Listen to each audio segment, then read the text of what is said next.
Ассалаумағалейкум, құрметті көрермендер.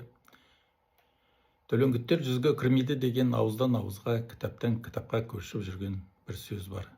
Профессор Жамбыл Артықбаев жүзге кірмейтін аталар деген сөзді тоқтату керек. Қазақ жерінде өмір сүрген елдің бәрі де белгілі бір әкімшілік территориялық бірлікке кірмей өмір сүре алмайды деген тұжырымды пікірін айтқан болатын. Қазақтың дәстүрлі рулық тайпалық құрылымы әкімшілік территориялық бірлік қызметін атқарады. Мұндағы туыстық белгі рулық тайпалық құрылымның төменгі буындарында ғана жеті ата туыстықта нақты болады, ал жоғары буындарда ол көбінесе саяси мүдде ауыстырған сипатта болады. Бірақ дәстүрлі қазақ қоғамы оның барлығын туыстық жүйеге бағындырады. Шұбартау төлеңгіттердің шежірелік ішкі жүйесі де бәрін туыс қылып отырады. 1824 жылы Қарқаралыда құрылған төлеңгіт болысында алғашқы кезеңде небәрі 400 түтін болса, 2 жылдың ішінде халық саны 2 есеге көбейіп, 1826 жылы 857 түтінге жетті. Әрине жаңадан құрылған төлеңгіт болысында халықтың қысқы қонысын, жазғы жайылымын, жалпы халыққа деген қамқорлықты болыс басшысы Болат ханның ұлы Мұрат Сұлтан арқылы немесе төлеңгіттің үш арыс еліне шыққан алғашқы би старшындары Мамадайырдың Ақтөс Өмірзақ және Жалаңтөс атасына шыққан Жұмабек Тұрсынбайұлы мен Жұмабай Қылышұлы және Қанай руынан Дән Қанайұлы, Құсшы руынан Топақ Ізбасарұлы сияқты беделді старшындардың ырқымен жүзеге асырылатын еді. Төлеңгіт болысының ел санатына қатарға осындай топ бастаған асылзада тұлғалардың арқасында енген болатын. 19 ғасырдың соңында елдің іздегенде табатын тұлғасы да атақты Меңаяқ бидің ұлы Оспанқұл болды. Оспанқұлдың ел арасындағы абыройының артқандығы соншалықты халық оны үш рет 1892 жылы, 1895, 1902 жылдары болыс басшылығына сайлайды. 2 рет болыс орынбасары және 1 рет ауылдық би болды. Оспанқұл сөздің гөрі істің адамы. Ел ішінде ол айтты деген сөзден ол атқарды деген іс көп.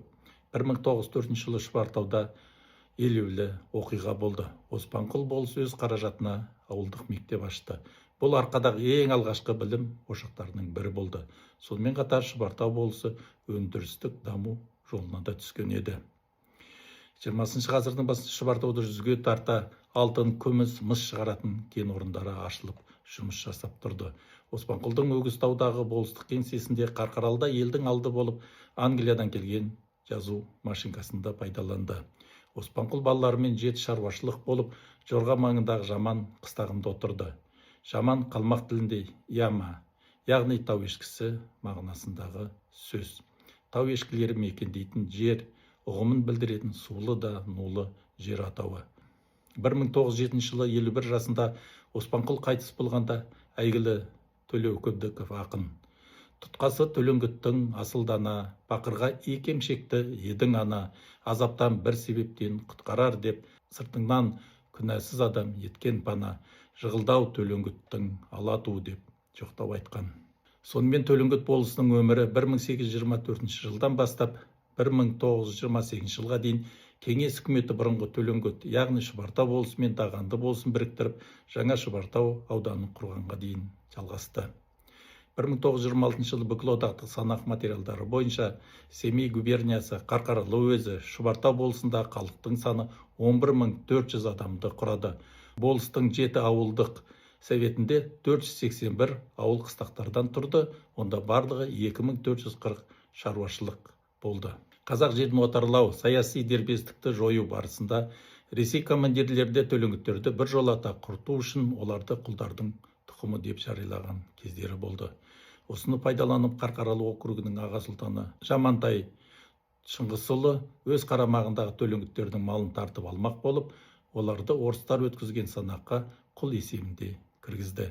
Төлеңгіттердің мұндай қалға ұшырауының басты себебі 1822 жылғы қабылданып енгізілген Сібір қазақтары туралы жарғыда төлеңгіттер тобының әлеуметтік орны атаусыз қалып, тек қана құлдар мен басыпайлы адамдар туралы сөз қозғалуы оларды құлдар қатарына қосуға мүмкіндік туғызды.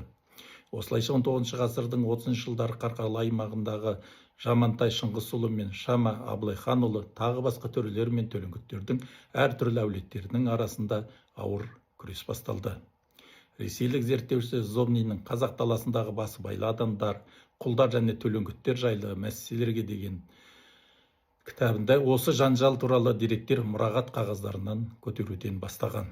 Қарамағындағы басыбайлы адамдардың барынша көп болуына мүдделі болған сұлтандар омбы болыс басшылығына төлеңгіттер мен құлдардың арасында еш айырмашылық жоқ екенін алға тартып, олардың бәрі өмірінің соңына дейін сұлтанға қызмет етуге міндетті деді. Мысалы, Қарқаралы дуанның аға сұлтаны подполковник Жамантай Шыңғысұлының 1832 жылы ақпан айында уездік приказға жасаған мәлімдемесінде төлеңгіттердің таңбасы туралы былай деп шағым айтқан. Төлеңгіттер өздерінің арыздарында сұлтанның таңбасын емес, өздеріне арғынның көз таңбасын тіркеген. Сондықтан өз айғақтарына шынайы таңбаны, яғни сұлтаннан алған тарақ таңбасын жазылған үшін оларды жазалау керек деп талап етеді. Дау тым асқынып кеткен себепті орыс заседательдері қазақтың билерінен төлеңгіттер туралы мәліметтер жинай бастайды. 80 жастағы Әлтөбет болысының биі Өжет Көтенұлының берген жауабында бұрынғы уақытта төлеңгіттер өзін құлмен салыстырғанға қатты намыстанған болар еді. Керісінше, ол кезде төлеңгіт атауы сыйлы болатын, осы атауы мал мен басына қорғаныш әкелетін.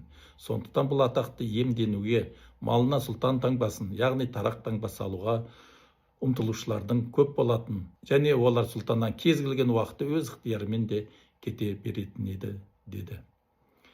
Патша үкіметінің күшін пайдаланып шенеунікке айналған сұлтандардың әуел бастан жеке ту тіккен және ұжымы күшті Шұбартау төлеңгіттеріне тісі батқан жоқ, бірақ өз жанына ертеден қоныстанған төлеңгіт ауылдарымен қатты жанжалдасты. Біз үшін аса қызықты бір мәлімет Зобниннің Қарқаралы округіндегі төлеңгіт болысының, яғни Шұбартау төлеңгіттерінің 19 ғасырдың ортасында ресми қағаздарында арғынның көз таңбасын қолдануы. Бұл туралы профессор Жамбыл Артықбаев Шұбартау төлеңгіттерінің таңбасы арғын таңбасы екені рас. Тек Шұбартау ғана емес, Қарқаралы, Ақмола дуандарының басқа төлеңгіттері де арғын таңбасын қолданды. Бұл шамасы көне заманнан қалыптасқан тәртіп дейді. Жалпы көшпелілер үшін рудың қалай аталған емес, рудың таңбасы аса маңызды болды. Сол таңбаға қарап қана қай елден екенін ажырататын. 1869 жылғы уақытша ережеден кейін Қарқаралы уезіндегі рулық туыстық жүйенің орнына Ресей үкіметі бекіткен әкімшілік аумақтық жаңа бөліністерге орын берілді. Мысалы, орта жүз арғын ішіндегі қуандықтардың рулық байланыстары әлсіреп, тіпті үзіліп, 40-тан астам болыстыққа бөлінсе, қаракесектер 20-дан астам болысқа бөлініп кетті. Оның үстіне олар өздерінің шежірелік тізбедегі ең жақын аталарының есімдерімен жаңа шаруашылық ауылдарға бөлініп белгіленді. Осының салдарынан, мысалы, Мамадайырдан тараған ұрпақтар өздерін Қуандық, Алтай, Сайдалы деген үлкен бабаларын еске алмақ түгілі, Мамадайыр атасын ауызға алмай, өздеріне тек ең жақын аты есімдерімен Боранбыз, Жалаңбыз және Өмірзақпыз деген. Мамыштардың жылгелді балалары да Тастемір, Бапы, Рымқұл ауылдары болып бөлініп отырған еді. Бүгінгі күні Мамадайырмыз, Мамашықпыз деп аталас туыстық тамырын тарқаталатын саналы ұрпақ қалыптасты. 1826 жылы 28 август айында Төлеңгіт болысының халқының Мұрат Болатқановты болыс басшылығына сайлаған хаттама құжаты архивте бар. Бұл құжат араб әліпбиімен жазылған. Төлеңгіттің 3 биі арғынның көз таңбасымен қол қойған. Бұлар Мамадай руынан Жәнібек Тұрсынбаев, Қанай руынан Дән Қанаев және Құшшы руынан Топан Ізбасаров болады. Бір өкініштісі, араб әліпбиімен жазылған түпнұсқаның көшірмесі берілмейді екен. Назарларыңызға ұсынып отырғаным орыс әкімшілігі үшін аударылған орысша нұсқасы ғана. Ал енді осы құжатқа қол қойған бидің біріншісі Жәнібек Тұрсынбаев Мамадайыр руынан болады. Жалаңтөс атасынан, атақты Татан батырдың немересі. Шұбартаулық Үскенов, Қайралап, Қалиақбаров қаһарман ақсақалдардан қалған шежіреде Жалаңтөстен Сармырза, Тілеу, Есенбай 3 атадан тараған ұрпақ қана жіктеледі. Негізі Жалаңтөс Жалаң атадан 6 ұл болған. Шапқыншылық заманның қиындығынан ба, әлде Жалаң ру тармағы әйтеуір бір себептермен шежіреге толық түспеген. Шежіренің тағы бір нұсқасында Жалаңтөстен Қайзақ, Байзақ, Сармырза, Тілеу батыр туады. Сармырзадан Татан батыр, одан шешендігімен аты шыққан әйгілі Шоңай би Сабат батыр туады. Сабаттан Тіленші батыр туады.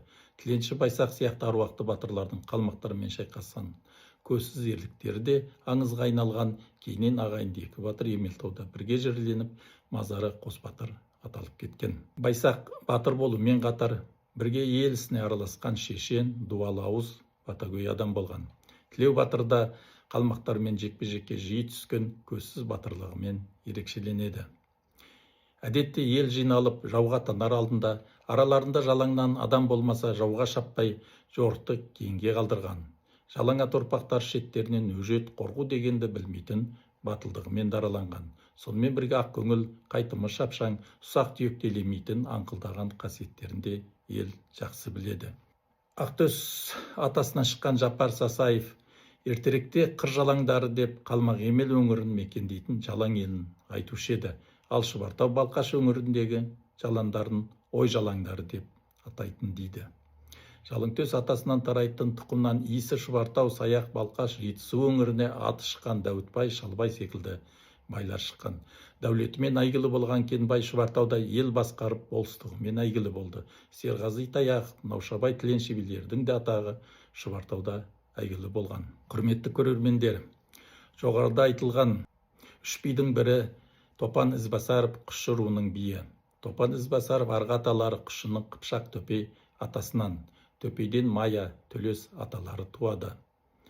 Маядан құл болды, Алдаберді, Қангелді, Тілеуберді туады. Төлестен Жүнді, одан Өтей, одан Мәлеке мен Есенқұл туады. Мәлекеден Ізбасар туады. Ізбасардың әкесі Мәлек, ағасы Есенқұл батыр екеу Абылай ханмен бірге Түркістаннан бірге келген. Есенқұлдан Мәмбет, Үмбет, Мәмбеттен Ноқыс, Тоқыс, Тоқыстан Көтенбай, Байсақал, Байсақалдан Сарғасқа, одан Кенжемола, одан Әбіш, одан Әбілқасым. Әбілқасым 1903 жылы 40 жаста болатын. Қарымсақтан Тойшыбек, екеуі де 1903 жылдар Шұбартау болысының 400 шаңырақтан тұратын Құшы руын, Аманнан туатын Тәкежан мен Қарымсақтан туатын Тойшыбек екеуі старшын болып бірге басқарды.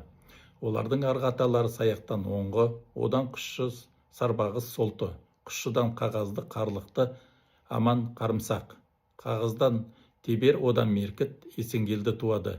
Меркіттен Жаңбыршы, Қойкел, Есенгелдіден Есқұл, Достай, Есқұлдан Өтеген, одан Исабай. Исабай 1903 жылы 55 жаста болды, ауылдың старшыны болды. Достайдан Тойғанбай, Қарлықтыдан Сабатар, одан Қақы, одан Кенжебай, одан Ерназар туады. Ерназар Зайсандағы Құшы руына келіп, Шұбартаудағы туыстарында қалып қойған. Ерназардан Оспан 1903 жылы 54 жаста болды, ауыл старшыны болған. Құрметті көрермендер, біз бұл жолы Құшылардың Шұбартаудағы ел басқар адамдары туралы қысқаша шежірелік деректермен тоқталамыз. Келесі жолы бұйыртса, Қарқаралыға ертістен тұлпармен жүзіп өткен Құшылар тарихын және Шайбанды хандар, әйгілі Әбілқайыр хан мен оның немересі атақты Мұхаммед Шайбан ханның Құшылардың арасында өмір сүріп, Құшы аталықтың қатаң тәлім-тәрбиесі көрген туралы баяндайтын боламыз. Сонымен ендігі әңгімеміз хаттамаға қол қойған үш бидің бірі Дән Қанайып туралы болады. Шежіреде Қанайдан Өтеулі, Өтепберген, Құдайберген, Кішен, Дән, Бұлан, Қоңыр, Дербісәлі туады. Қанайдан Кішен, одан елдің арасында Айнаң деп аталатын атақты Өмірзақ туады. Мамадайырдың Өмірзақ руының бір үлкен ақсақал адамы жол жүріп бара жатып, Жолшыбай Қанай аталатын рудың беделді ақсақалы Кішеннің ауылына кез болады. Жаңа туып жатқан нәресте Кішен ақсақалдың баласы екен. Ауыл адамдар жолаушыны қарсы алып қонақ етіп, құтты қонақ келсе қой егіз табады. Жақсы лепес жарым ырыс дегенде жақсы атаның тұқымысыз, нәрестенің атын сіз қойыңыз деген соң жолаушы ойлана келе, менің атам Өмірзақтай жақсы адам болсын деп атын Өмірзақ қойыпты. Өмірзақ өскен соң Төлеңгіттің құт қонған Өмірзағындай жақсы адам болған. Жақсы қасиеттер үшін халық оны Айнаң деп атап кеткен. Өмірзақтан Бектұрған, Бекқұлы, Бекарыстан, Жанарыстан Төленді туады.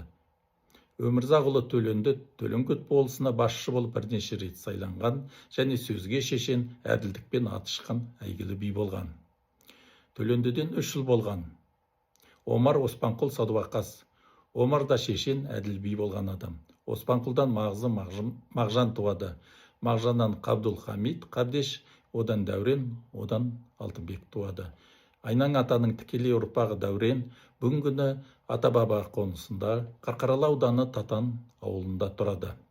Айнаң ұрпағының осалы болмаған. Айнаң ауылын оның ұрпақтарын қызыр шалып өткен дейді.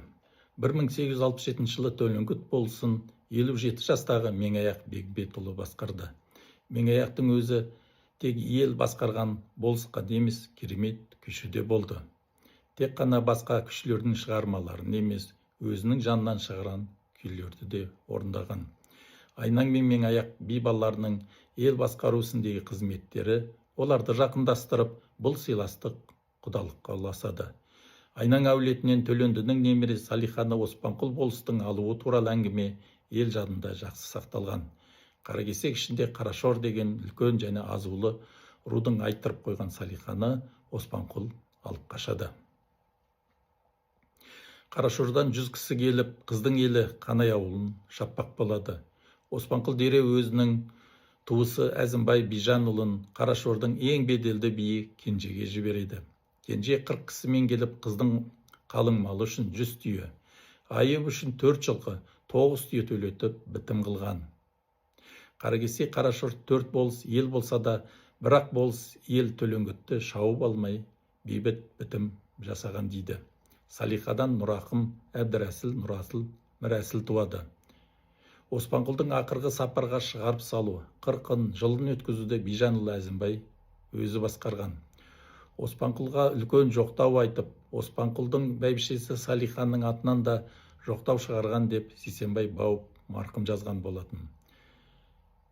Салиханың аса зарлы, мұңды мақанмен айтқан жоқтауы кейіннен Салиханың зары деп ел ішінде сақталған. Оспанқұл көп жылдар Шұбартауда басшы болса, Оспанқұлдың болыс, мектеп мұғалімдері болған інілері мен балалары да кеңес үкіметі орнағанда көп қуғын көрді. Бұл кісілер жай басқарушы болыстарға емес, шебер күйшілер болды. Меңаяқ Мірәсіл байдың тұқымы деп қуғындалып, абақтыға жабылып, ақыр одан қашып шығып Қырғызстанға ығысып кетеді. Сөйтіп қашып жүріп композитор Затеевич өзінің Қалмақтың қара жорғасы, Кенесарының көк балағы сияқты 5 күйін жаздырған. Оның айыпталу сот материалдарында Әлпиев Нығымет Әлпиев, онже Оспанқұлов Меңаяқ Орасил деп жазылған. 1930 жылы Шұбартау көтерілісіне қатысқан, 1897 жылы туған Мірәсіл Меңаяқты 5 жылға, оның ағасы 1891 жылы туған Түрікбай Меңаяқты 10 жылға соттайды. Олармен бірге Қырымбай Меңаяқ 5 жылға, Жақанбай Меңаяқ 3 жылға сотталған. Мірәсіл Меңаяқұлы абақтыдан қашып Қырғызстан жағына ығысып кетеді. Қырғызстанға өткенде жанында Төлендінің ұлы Садуақас болған.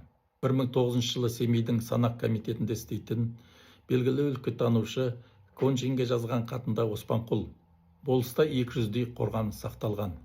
Әсіресе олар Көктас аумағында өте көп. Саяқ пен Берқара тауларында ежелгі мыс өндіру жұмыстарының іздері сақталған дейді. Көп ұзамай 1902 жылы Томскінің кен басқармасынан Шұбартау болысының жерлерінен алтын мен мыс кен орындарын іздеуге алғашқы геологиялық барлау партиясы келеді.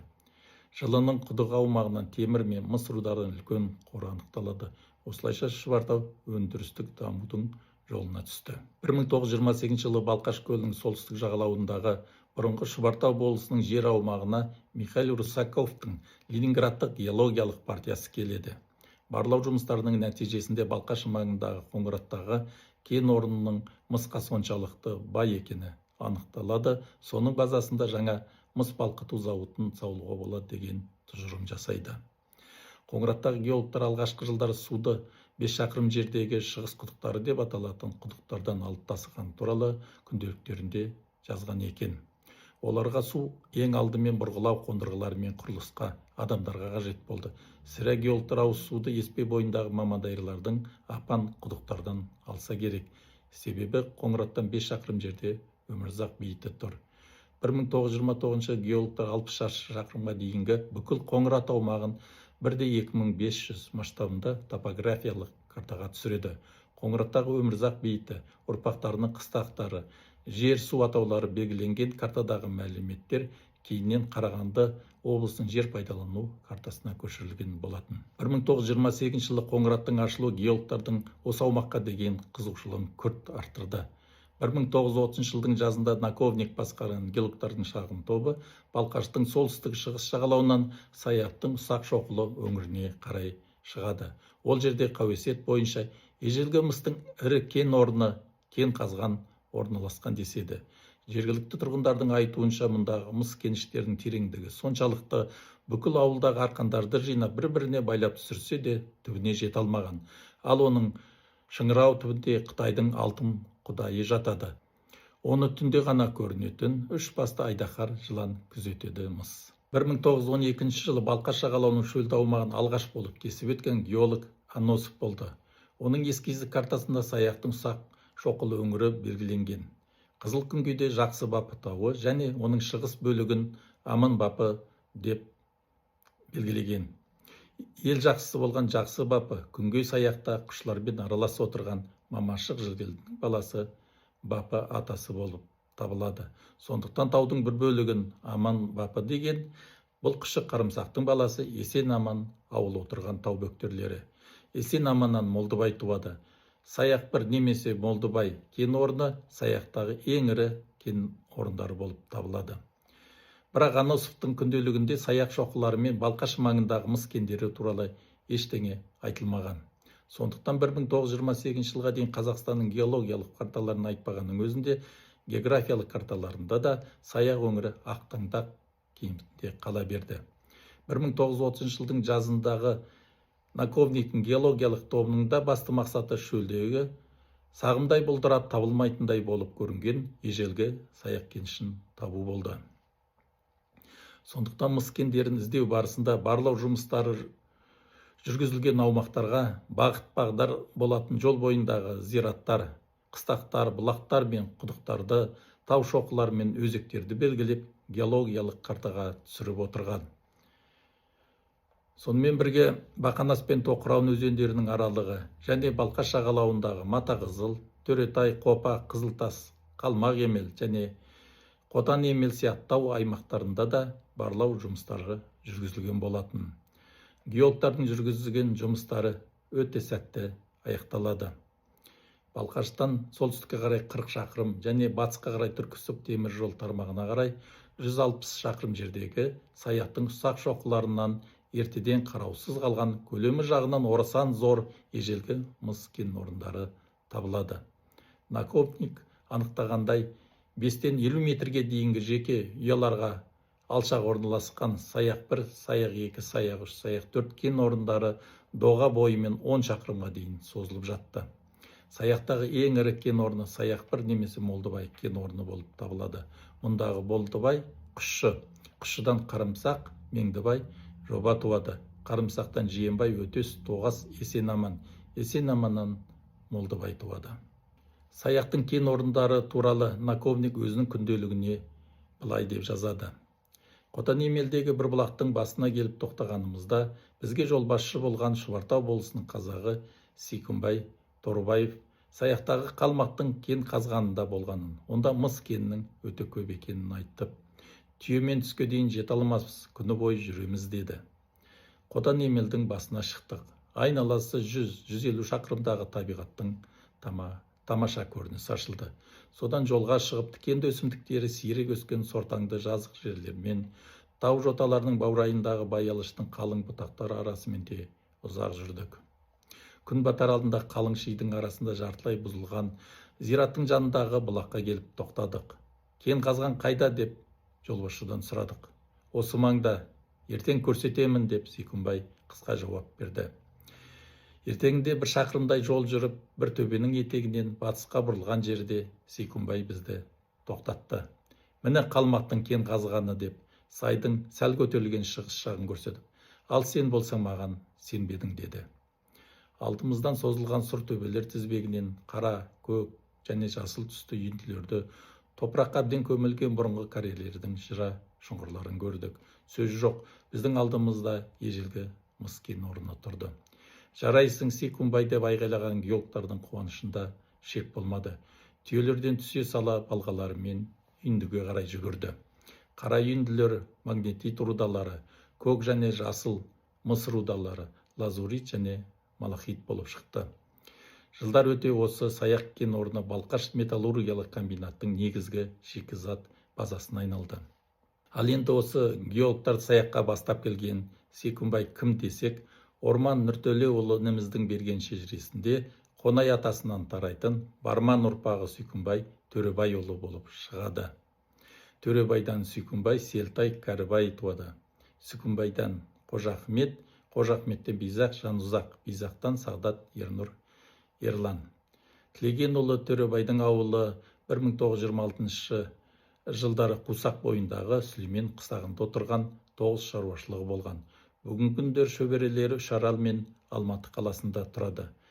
1895 жылы Оспанқұл Меңаяқұлы болыс болған жылдары бірінші ауылдың биі Ақтайлақ Байсамақов пен екінші ауылдың биі болып 1897 жылдың 3 желтоқсанында қайтыс болған Төребайдың ұлы Туғанбай болған. Ал 1905 жылдан 1907 жылға дейін Шұбартау болысындағы бірінші ауылдың билері Имаш Төребаев пен оның аталас інісі Қонайдың қияқ атасынан Белгібай Таукин болды.